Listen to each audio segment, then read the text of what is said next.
So welcome back to part 2 of the SEO template series. So today we are looking at common SEO errors with attached sheets. So with this audit down below, I built out different sheets based around these different errors so you can attach the pages that are affected by them and then you can start fixing them one by one. So the first 3 errors are 500 server errors, 404 errors, and 302 redirects. 500 are just server issues with the site. 404 is if a page doesn't exist, and 302 are temporary redirects. The easiest way to check that is you go to Screen Frog and filter by status code. So if you do that, you can see Runner's World only has 301 redirects, which are great, and then 200s, which is perfect. So nothing to worry about with those.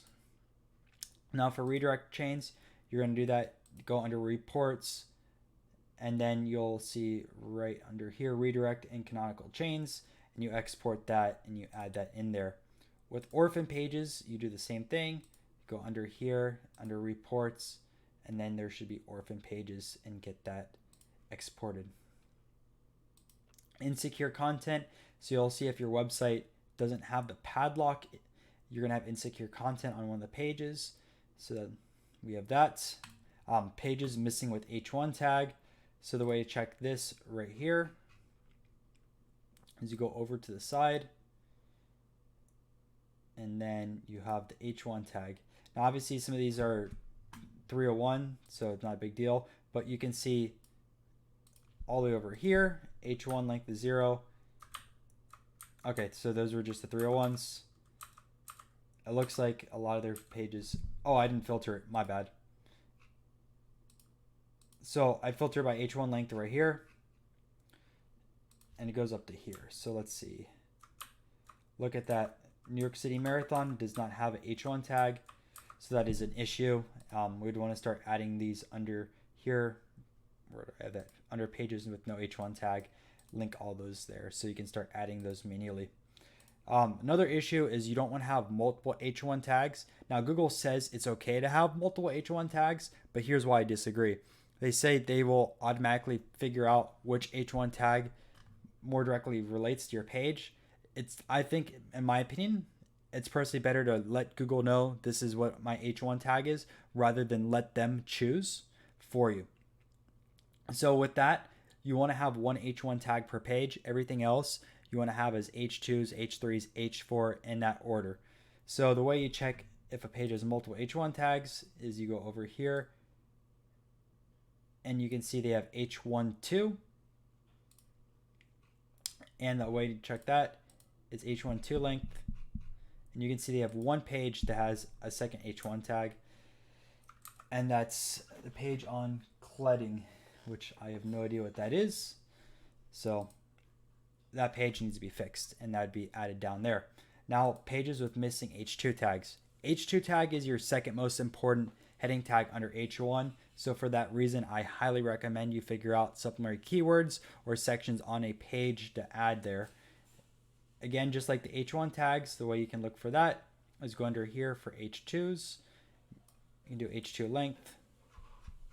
And you can see they do have a lot of pages that do not have any H2 tags. Do any of their pages have H2 tags? Okay, they do. But there's tons of them. Export those and add that under here. Now for weird URLs, you're just looking for things that look way out of line. In the first video, I kind of showed how their URL structure was weird. If their site wasn't as large, I would be fixing that. But right now, since they are a large site getting a lot of traffic, I wouldn't mess with it. But you can still look at the same thing under Screen Frog. Just go over here to the URLs, take a look, and you can see they have a lot of really, really weird URLs with these numbers. And it's unfortunate that you can't fix it because they have so much traffic and it would take a lot of time, and there's other issues to focus on with the site. But yeah, that's how you look for it. Trash pages. So trash pages tend to be pages that don't really focus on the site, or they just aren't needed anymore. So sometimes you might have like a promotion page from 2017, 2018, or anything based around that, or something that doesn't really fit your site's subject matter. So that would be going under the trash pages. And you just look through all the pages on the site and kind of figure out and see a common theme.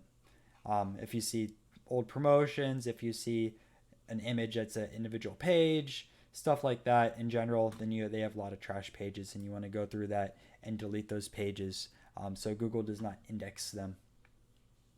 Now, pages with duplicate H1 or title. So the way we do that is go under here and look at the H1 or title tags. Let's see, there we go. And we can filter this ABC. And you can see they already have pages right here like the West, the Midwest,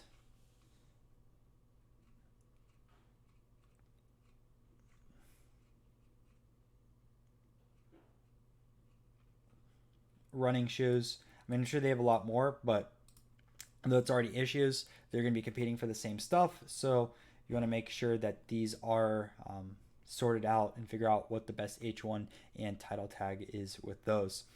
Now for long title tag, your title tag ideal length is between 50 and 60 characters. If it's shorter, not a big deal, but if it's longer than that, that tends to be cut off. So what we want to do is go over to the title, do the title length, and you can see 96 characters, 89, 70. These are way above it.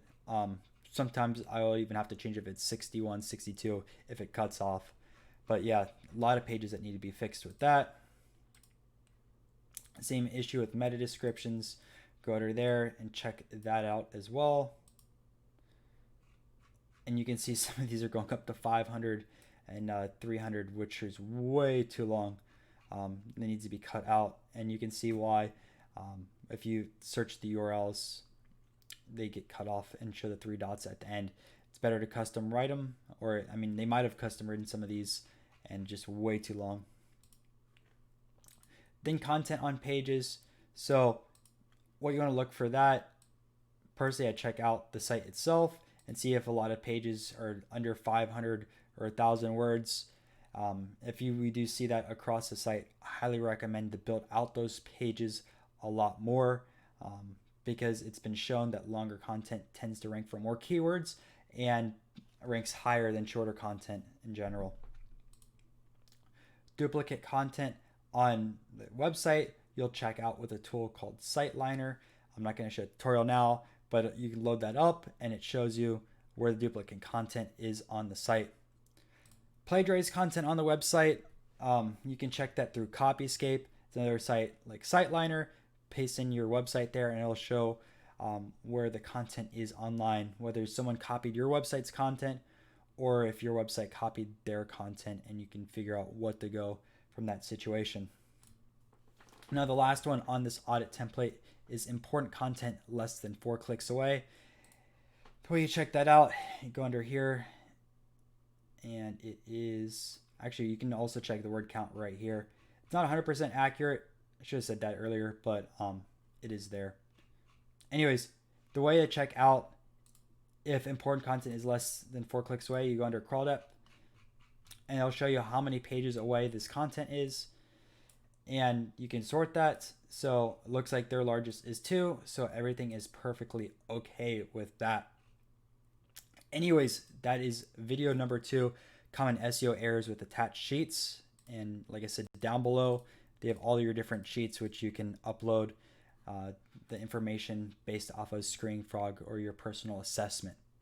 Anyways, hope this is helpful, and we will be going on to video number 3, local SEO.